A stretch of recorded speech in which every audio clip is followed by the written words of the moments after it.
What drives a man to kill someone he loves like a father? Marcus Brutus faced this impossible choice on the Ides of March. Ancient sources from Plutarch, Suetonius, and Cassius Dio reveal a complex political idealist caught between personal loyalty and republican principles. This is his true story based on historical evidence.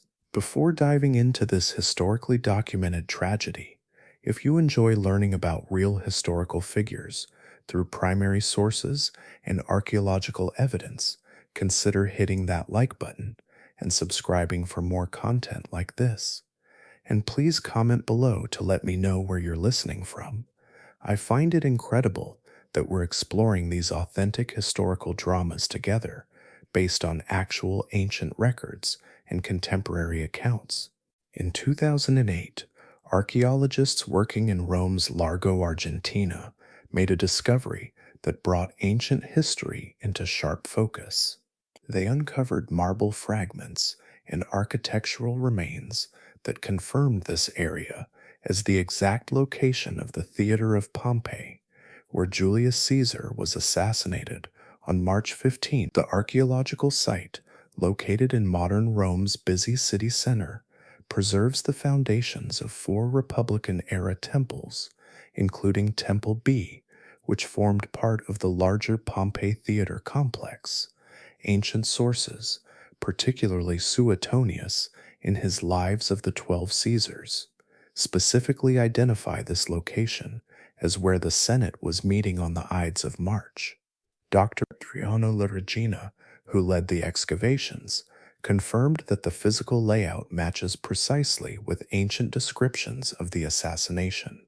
The Senate house attached to Pompeii's theater provided the setting where Marcus Brutus made his fateful decision to join the conspiracy against his patron and father figure. This archaeological confirmation is significant because it anchors the literary and historical accounts in physical reality. When Plutarch describes Brutus approaching Caesar near the statue of Pompey, when Suetonius details the senators surrounding Caesar in the Curia, they are describing real locations that we can visit today. The site also revealed coins and inscriptions from the period immediately following Caesar's death, providing contemporary evidence of the political upheaval that Brutus's actions unleashed. These artifacts help us understand not just what happened, but how Romans immediately reacted to the assassination of their dictator.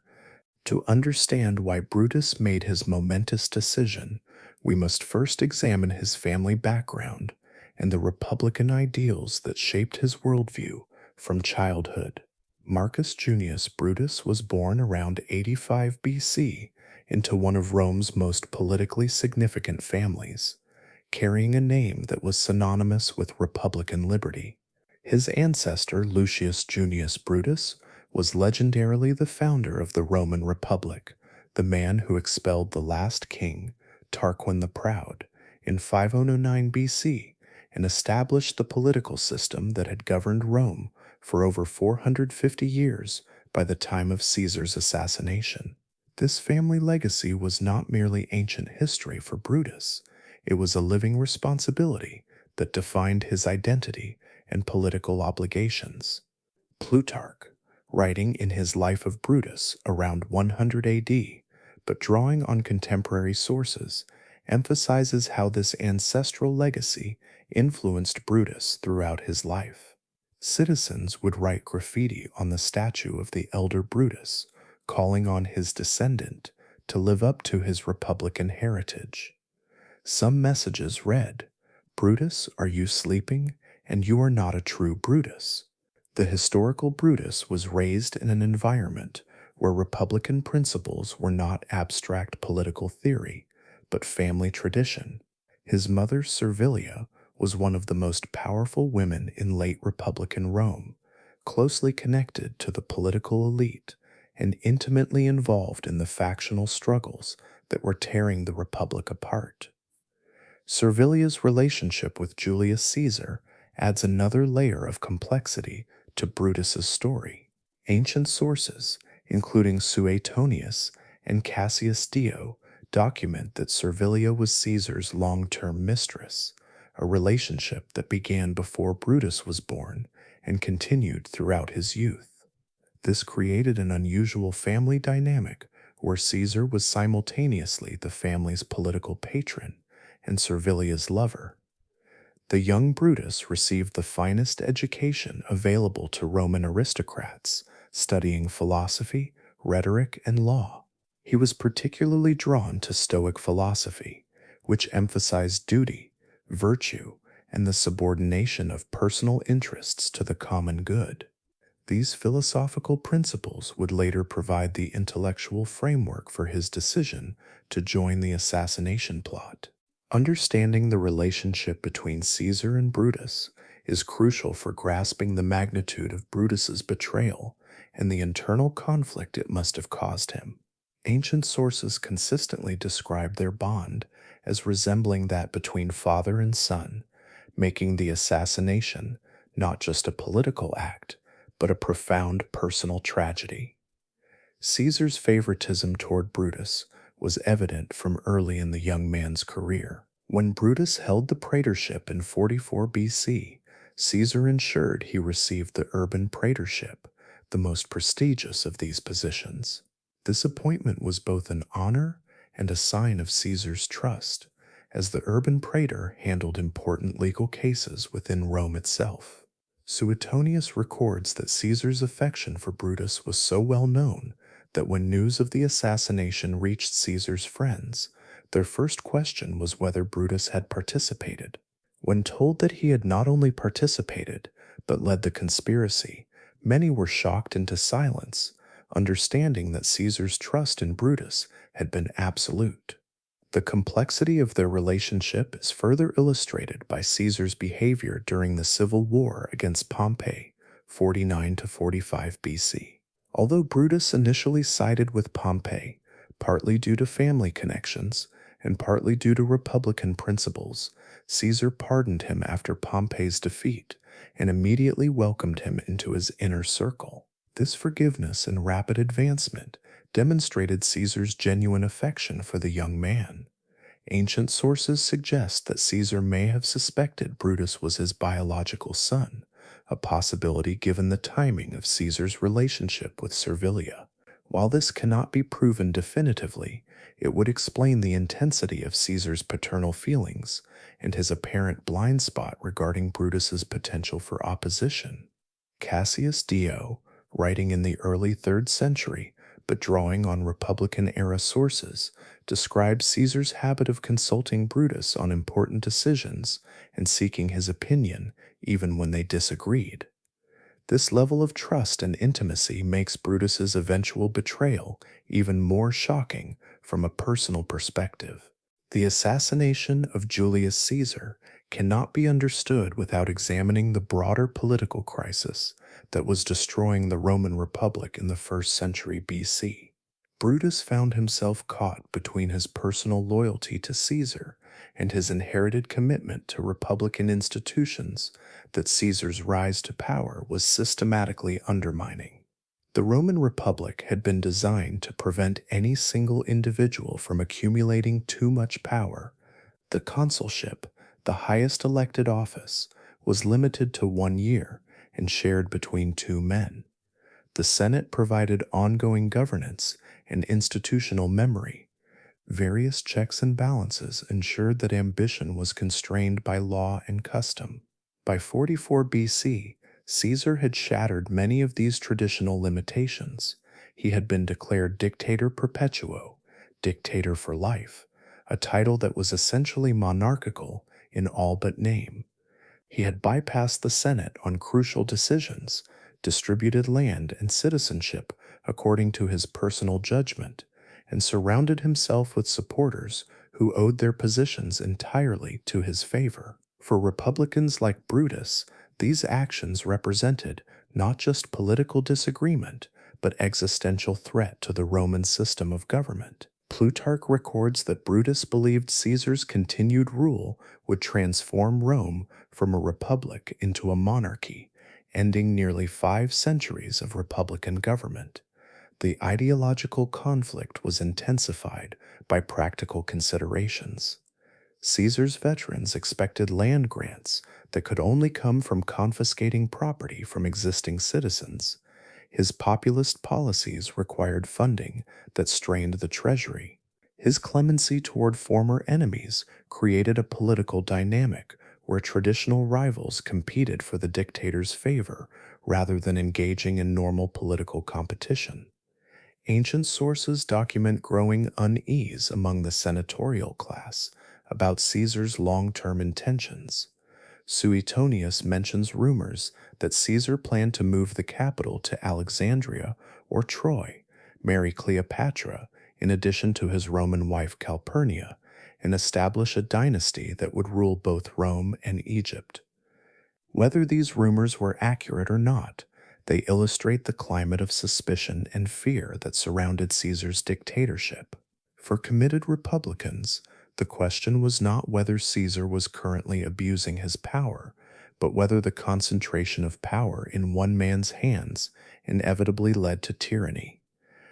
The conspiracy to assassinate Caesar did not begin with Brutus, but his participation became essential to its success and legitimacy. The plot was initiated by Gaius Cassius Longinus, a praetor and experienced politician who had concluded that Caesar must be eliminated to save the Republic. Cassius understood that any conspiracy against Caesar would need Brutus's participation to succeed, both practically and symbolically. Practically, Brutus's close relationship with Caesar would provide access that other conspirators lacked. Symbolically, the descendant of the Republic's founder joining the plot would give it historical legitimacy and moral authority. Plutarch provides detailed accounts of how Cassius gradually won Brutus over to the conspiracy. The process took months and involved careful psychological manipulation, playing on Brutus's philosophical principles, family heritage, and growing concerns about Caesar's monarchical ambitions. The first phase involved subtle conversations about the state of the Republic and Caesar's increasing power. Cassius avoided direct proposals for action, instead encouraging Brutus to think through the logical implications of Caesar's dictatorship for Rome's future. These discussions took place during normal social interactions, often while walking in the forum or attending Senate meetings. As Brutus's concerns deepened, Cassius began introducing him to other senators who shared their republican anxieties. These included Decimus Brutus, a distant relative, Gaius Trebonius, and Tillius Cimber, all respected figures who could demonstrate that opposition to Caesar extended beyond personal animosity to principled political disagreement. The final persuasion came through appeals to Brutus's family legacy. Cassius and other conspirators arranged for anonymous messages to be left where Brutus would find them, calling on him to live up to his ancestors' example.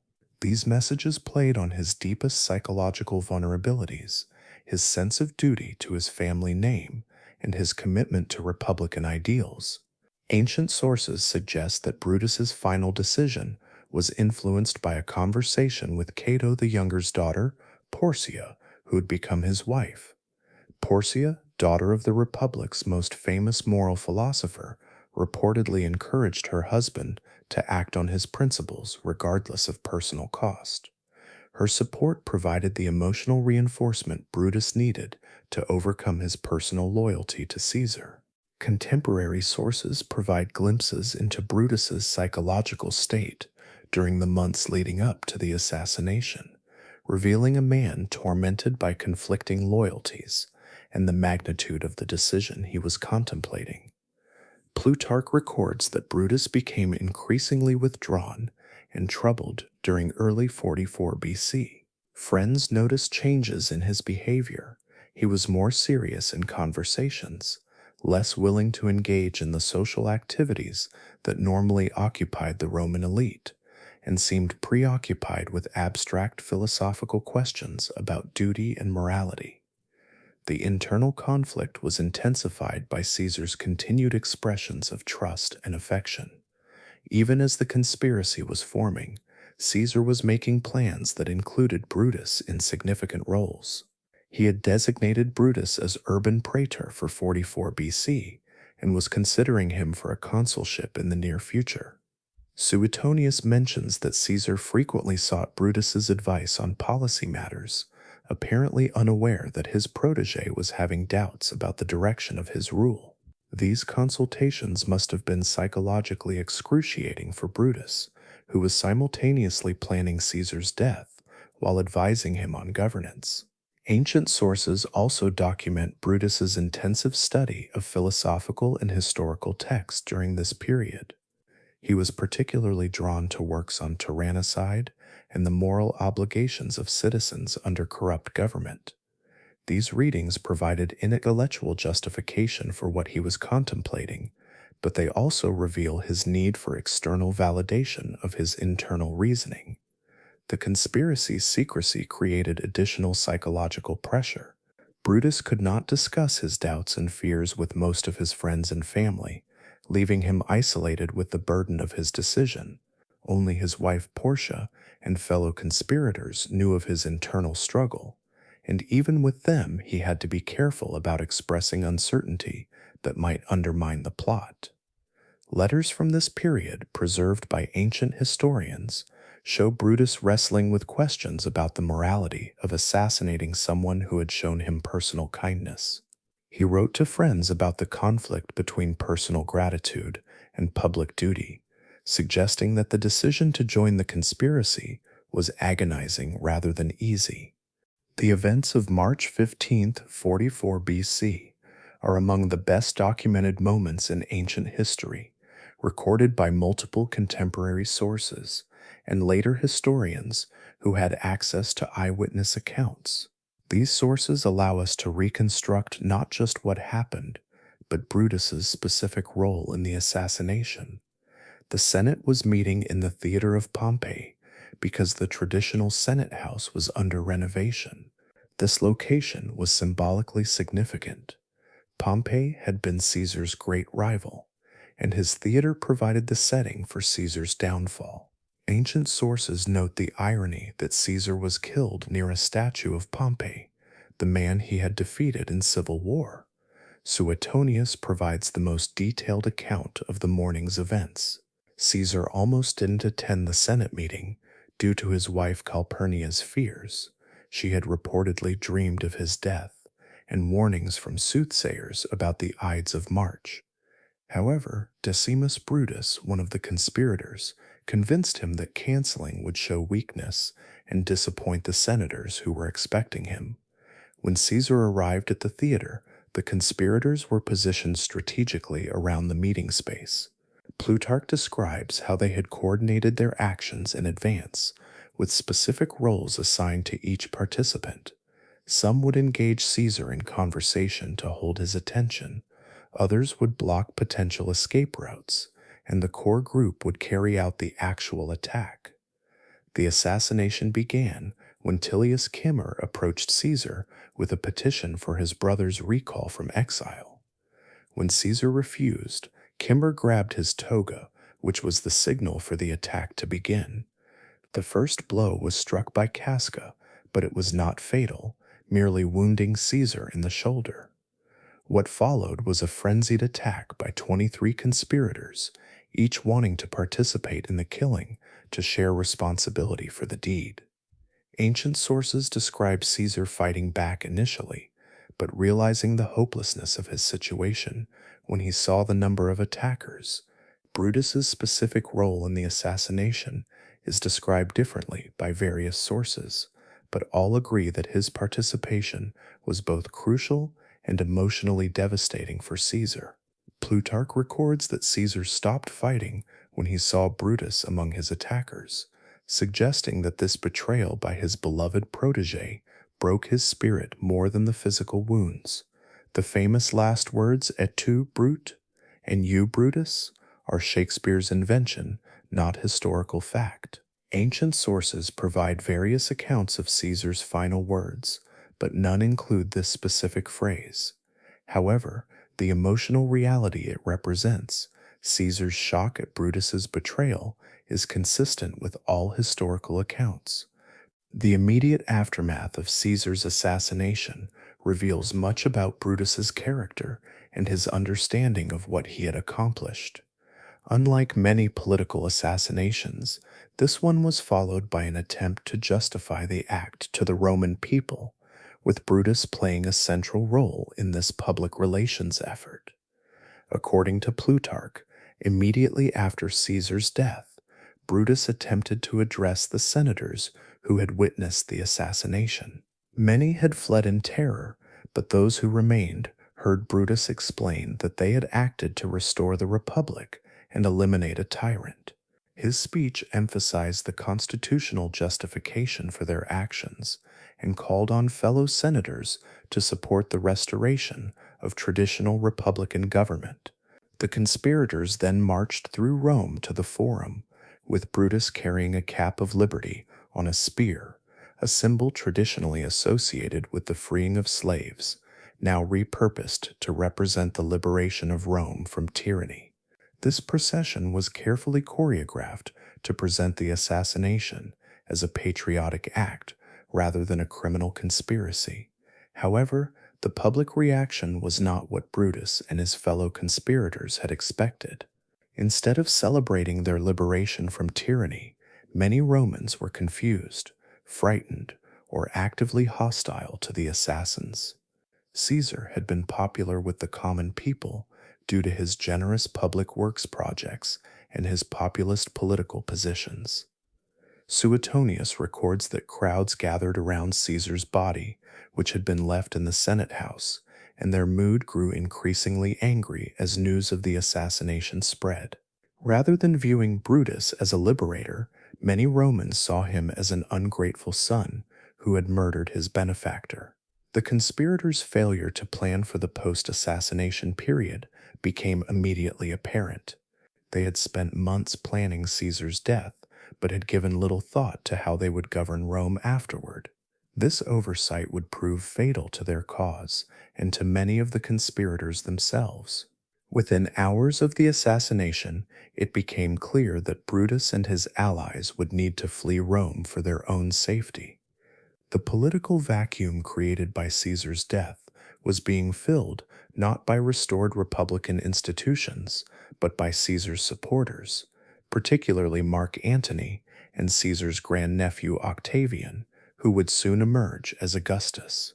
Our understanding of Brutus's motivations and actions comes primarily from ancient historians who had access to contemporary sources and, in some cases, eyewitness accounts. These sources provide varying perspectives on Brutus's character and the justification for his actions.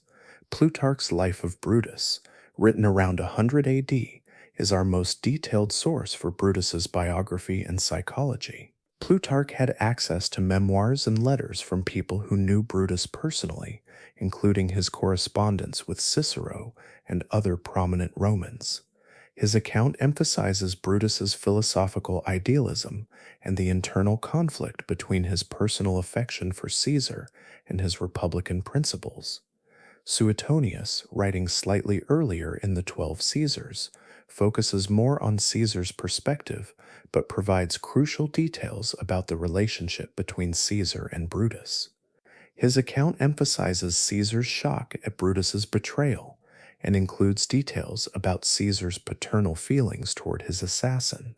Cassius Dio's Roman History, written in the early 3rd century but drawing on Republican-era sources, provides the most politically sophisticated analysis of the conspiracy. Dio emphasizes the broader political crisis that made the assassination seem necessary to its participants and analyzes the strategic mistakes that led to the conspirators' ultimate failure. Appian's Civil Wars offers additional perspective, particularly on the military and political consequences of Caesar's assassination.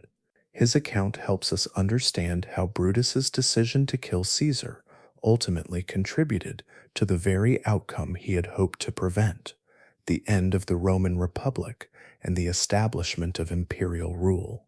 These ancient sources are supplemented by contemporary documents, including letters and speeches by Cicero, who knew Brutus well and supported the assassination while remaining outside the conspiracy itself. Cicero's correspondence provides insights into Brutus's state of mind, both before and after Caesar's death. Archaeological evidence, including inscriptions and coins from the period, helps confirm details provided by literary sources and provides additional context for understanding the political climate in which Brutus made his decision. Modern psychological analysis of ancient sources reveals a complex individual whose actions were driven by a combination of philosophical idealism, family pressure, peer influence, and genuine political conviction. Understanding these motivations helps explain how someone could assassinate a person they loved. Brutus appears to have been what we might today call a philosophical idealist, someone whose actions were guided more by abstract principles than by practical considerations or personal relationships. His commitment to Stoic philosophy emphasized duty to the common good over personal loyalty, providing an intellectual framework for justifying the assassination. The influence of family legacy cannot be overstated in understanding Brutus's psychology. Ancient Roman culture placed enormous emphasis on living up to ancestral examples, and the pressure on the descendant of the Republic's founder would have been intense. Anonymous messages calling on him to emulate his ancestors' example played on psychological vulnerabilities that had been developing throughout his life. Ancient sources also suggest that Brutus suffered from what we might now recognize as chronic anxiety about living up to others' expectations. Friends described him as serious, thoughtful, and prone to second-guessing his decisions. This psychological profile suggests someone who might be particularly susceptible to peer pressure and appeals to duty.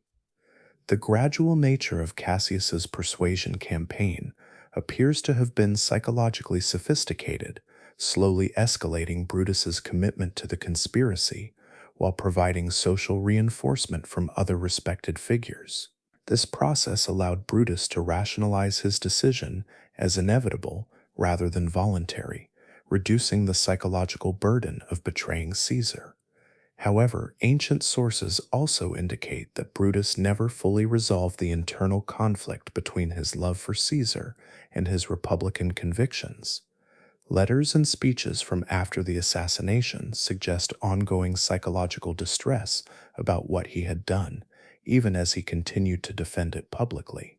The assassination of Julius Caesar, which Brutus believed would restore the Roman Republic, instead accelerated its final collapse and led directly to the imperial system he had hoped to prevent. Understanding this ironic outcome is crucial for assessing both Brutus's political judgment and the broader historical forces at work. The immediate political consequence of Caesar's death was not restored republican government, but civil war.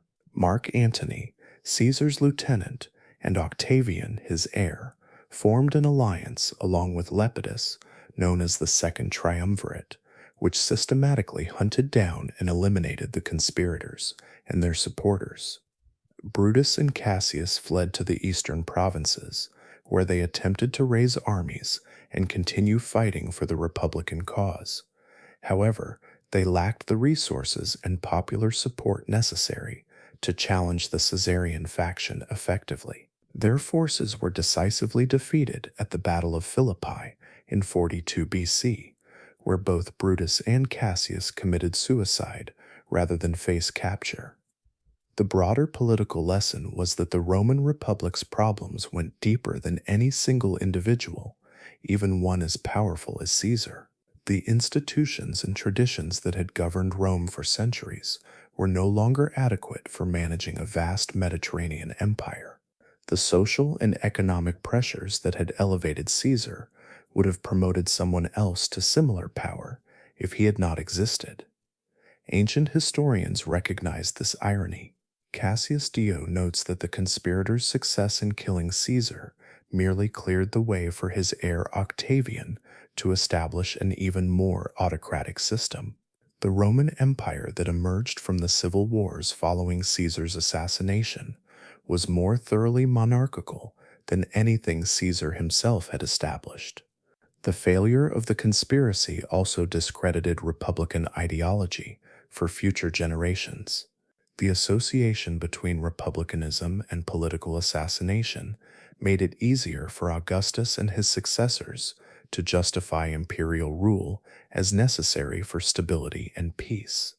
After fleeing Rome, Brutus spent the last 2 years of his life attempting to restore the Republic through military action.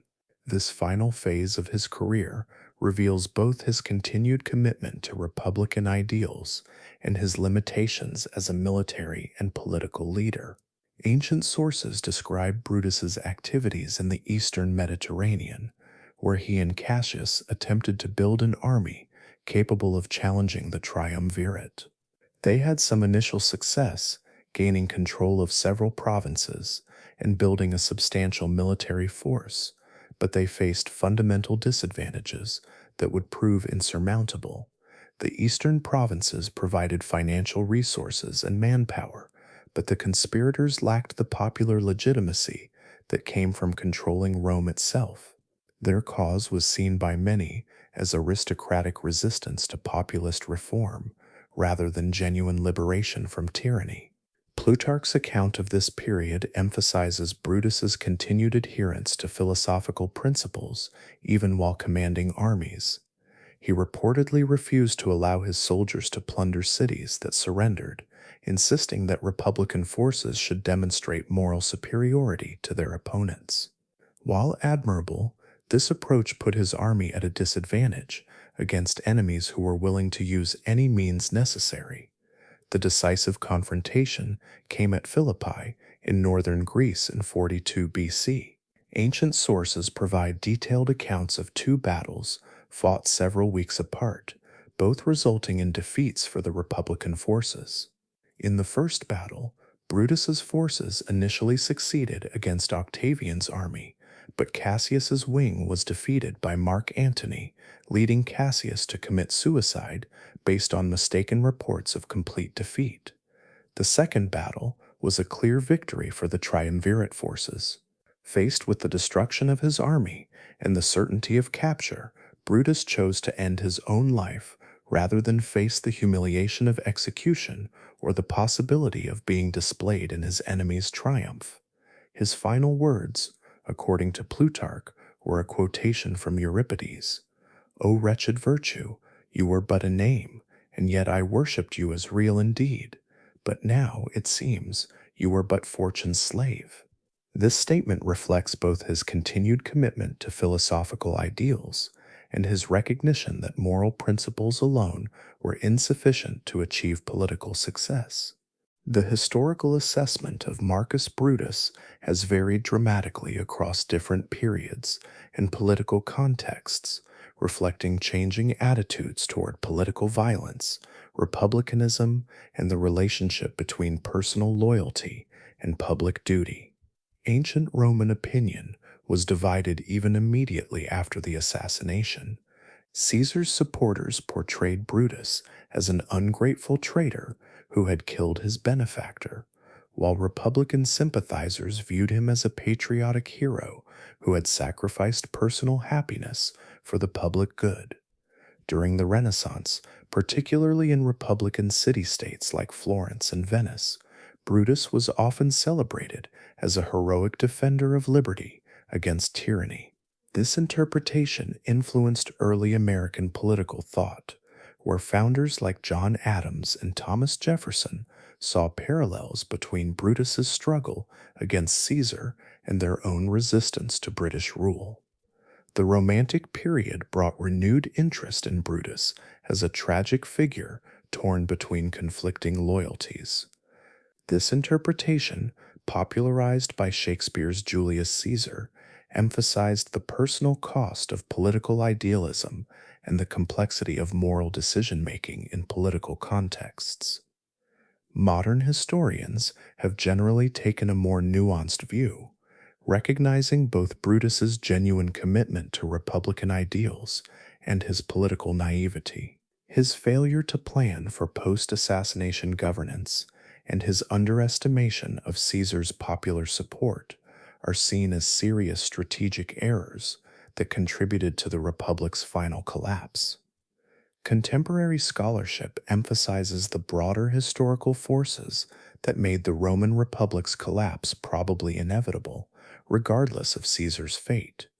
From this perspective, Brutus's assassination of Caesar was both politically ineffective and personally tragic, a well-intentioned act that accelerated the very outcomes it was designed to prevent.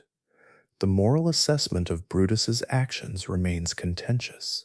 While few modern historians would endorse political assassination as a legitimate tool of governance, many recognize the sincerity of Brutus's republican convictions and the genuine dilemma he faced between personal loyalty and political principle.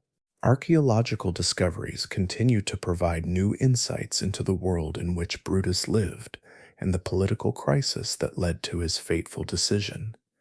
These physical remains help us understand both the grandeur of late Republican Rome and the social tensions that ultimately destroyed it. The theater of Pompeii, where Caesar was assassinated, has been extensively excavated and studied. The archaeological evidence confirms ancient descriptions of the building's layout and helps us visualize the specific location where Brutus made his decision to participate in the conspiracy. Coins minted by Brutus during his final campaign provide direct physical evidence of how he wanted to be remembered. These coins, bearing the inscription Ida Mar, Idas of March, and images of daggers, show that Brutus was proud of his role in Caesar's assassination and wanted to be known to posterity as Caesar's killer. Recent excavations in Rome have uncovered evidence of the urban projects that made Caesar popular with the common people: theaters, baths, and forums that provided employment and entertainment. This archaeological evidence helps explain why Brutus's expectation of popular support for the assassination proved so mistaken. Inscriptions from the period immediately following Caesar's death reveal the rapid transformation of Roman political culture. Within months of the assassination, inscriptions began referring to Caesar as divus, divine, indicating his posthumous desertification and the creation of a new form of political legitimacy based on divine sanction rather than republican tradition. The villa sites and urban houses of the late republican elite provide evidence of the lifestyle and culture that Brutus was defending. These archaeological remains reveal a sophisticated, cosmopolitan civilization that was struggling to adapt its traditional institutions to the demands of governing a Mediterranean empire. The assassination of Caesar had devastating consequences, not just for Brutus himself, but for his family and associates. Understanding these personal costs provides insight into the human dimensions of political decisions that are often viewed only in terms of their historical significance. Brutus's wife Portia, daughter of Cato the Younger, reportedly suffered severe psychological distress after her husband's flight from Rome. Ancient sources describe her as becoming increasingly anxious and depressed, worried about Brutus's safety and the fate of the Republican cause. According to some accounts, she eventually committed suicide by swallowing hot coals, though other sources suggest she died from illness. The couple's financial assets were confiscated by the triumvirate, leaving their household staff and dependents without support. Ancient sources mention that many of Brutus's former slaves and freedmen faced persecution or poverty as a result of their association with the notorious assassin. Brutus's mother, Servilia, despite her previous relationship with Caesar, was treated with suspicion by the triumvirate. Although she was not executed, her political influence was permanently ended, and she lived the remainder of her life under what amounted to house arrest. The broader network of family connections and political alliances that had supported Brutus was systematically destroyed. Friends and associates were forced to choose between defending Brutus's memory and protecting their own safety, with most choosing the latter option. The destruction of Brutus's legacy extended beyond immediate family to include the broader republican tradition he represented. The failure of the conspiracy discredited not just political assassination, but republican ideology more generally, making it easier for Augustus to justify imperial rule as necessary for stability. However, Brutus's name and reputation survived in literary and philosophical traditions, even as his political cause failed. Later writers and thinkers would return to his example when grappling with questions about resistance to tyranny and the relationship between personal loyalty and public duty.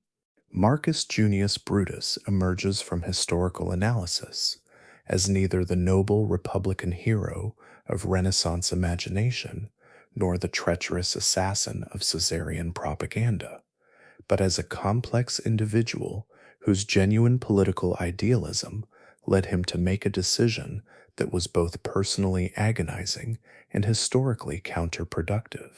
The ancient sources reveal a man caught between irreconcilable loyalties, his love for Caesar as a father figure, and his commitment to republican principles inherited from his family and philosophical education. His decision to join the conspiracy against Caesar was not made lightly or from base motives, but represented a genuine attempt to resolve an impossible moral dilemma. However, Brutus's political judgment proved deeply flawed. His expectation that Caesar's assassination would restore republican government demonstrated a fundamental misunderstanding of the social and political forces that had elevated Caesar to power. The problems facing the Roman Republic went far deeper than any individual, and eliminating Caesar merely cleared the way for his successors to establish an even more autocratic system. The tragedy of Brutus lies not in his moral failings, but in the gap between his noble intentions and their disastrous consequences. His commitment to abstract political principles blinded him to practical realities, while his philosophical idealism made him unsuited for the brutal pragmatism required for political success in the late Republic. Understanding Brutus's story provides insights into broader questions about political violence, the relationship between personal loyalty and public duty, and the unintended consequences of even well-intentioned actions. His example serves as a cautionary tale about the dangers of political idealism, untempered by practical wisdom. The man who killed Julius Caesar remains one of history's most fascinating and tragic figures, someone whose love of republican liberty led him to destroy the person he loved most, and ultimately to accelerate the very tyranny he had hoped to prevent. His story reminds us that in politics, as in life, the road to disaster is often paved with the best of intentions. In the end, Marcus Brutus achieved a kind of immortality through his association with one of history's most famous political assassinations. But it is an immortality shadowed by irony. He is remembered not as the savior of the republic he hoped to be, but as the man whose actions helped bring about its final destruction. His legacy serves as a permanent reminder of the complex relationship between individual moral choices and their broader historical consequences.